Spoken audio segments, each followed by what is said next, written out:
Good Monday morning, and thanks for listening to my musing today. When you see an ambulance go by, you know the symbol that's on the side? The snake up the staff? Where does that come from? It comes from the much-read, very popular book of Numbers in the Bible. After you get past the first 7 chapters of genealogy, there's a story about the Hebrews wandering in the desert. They're incredibly frustrated, and so God gets frustrated back. And so God sends poisonous snakes. In the Hebrew it reads, fiery snakes against them. And so what do the Hebrews do when they're being bitten by all of these poisonous snakes? Well, they turn to Moses. What does Moses do? He prays to God, and God says, make a serpent and raise it on your staff. Instruct the people to stare at the totem or the post, the staff, and they will be healed.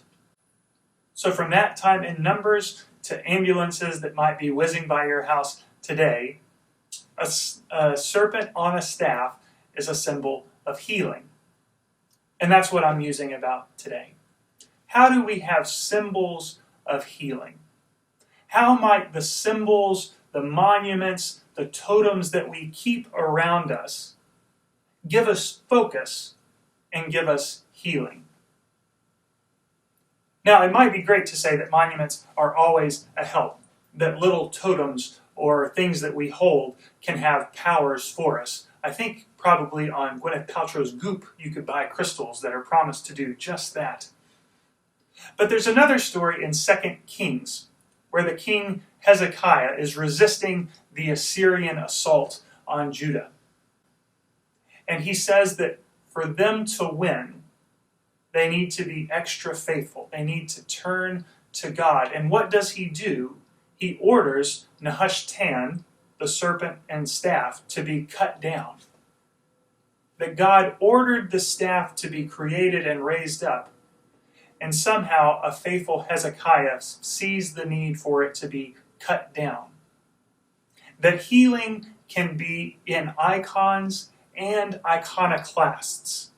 As Ecclesiastes says, there's a time for being built up, and there's a time for tearing down. How do we understand the symbol of healing, the symbols that we have in our world, the time for us to create and raise them up, and the time for us to cut them down? That's what I've been musing about in the middle of the coronavirus, and that's what I'd like to talk about a little more. Why don't you stay around and listen?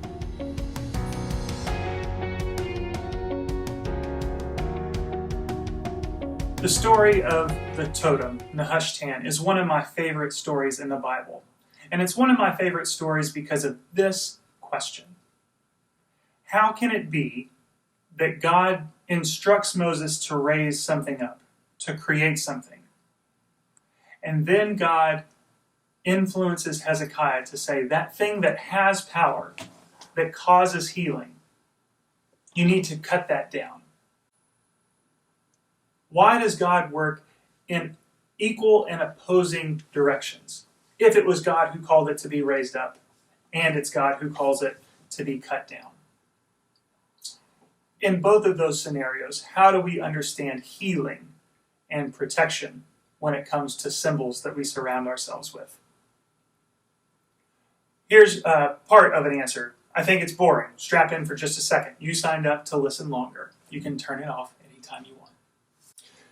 Perhaps the raising of Nehushtan is what some biblical scholars like to call an etiology. We make our own etiologies now, like whenever you're talking to a young child and you say, what is thunder? Oh, that's just the angels bowling. It's a story we tell ourselves that describes why something exists.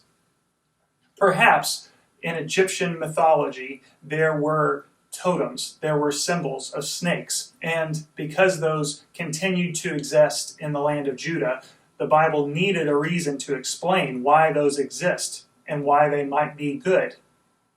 Over time, you need another story for why they are bad. So Moses' staff is renamed Nehushtan as if it was another god, a pagan god, that that people came to and worshipped. And for that reason, because they're not worshiping the true God, it needed to be cut down. The connection to what God had done through Moses was stripped, and people saw in the symbol itself a power that was distanced from God. That would be similar to the way that Samson seemed to connect his power to his long flowing locks, rather than to the fact that God's Spirit was resting on him. Symbols work exactly in that way. What is a symbol except an object that pulls to itself all possible meanings? And how do we understand what is healing and wholesome about symbols that are only partially healing and wholesome? There are plenty of debates about why we should have monuments and statues, whether those exist in public places or in museums. America has had a long history about whether burning a flag is a symbol of free speech or of treason. And why would that be the case? Because the symbols, specifically the flag, literally stand to represent everything that America could possibly mean. People like to debate what America truly means, but the flag symbolizes everything it could possibly mean. Liberty and justice for all, and at the same time, a history of slavery. Freedom and equality, and the moving out of Native Americans. The entirety of anything that could be said about American history is symbolized in what? The symbol of the flag. In that way, we could realize that some of our symbols and monuments move in certain times towards healing and away from healing. That's why I like the story of Nehushtan so much. As we read it in Numbers, hear me, it had wonder-working power. If you could stare into the problem, focus on it, and forget everything else that was around you, and stare straight at the snake, the source of your pain and your misery, if you could get everyone to stare at the problem and focus, there could be healing. It's when people are distracted, when they are not looking towards the promised land, but they're looking to the heat of the desert, and they are complaining, and they are whining, and they are losing their vision, that the snakes come out to bite them in the first place. That is the first story of how a symbol can be a source of healing. What gets us to focus?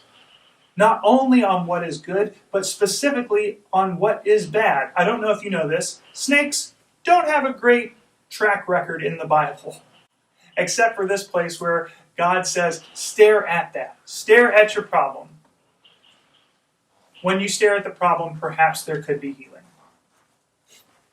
We don't stare now at snakes and symbols of healing. We look at something different.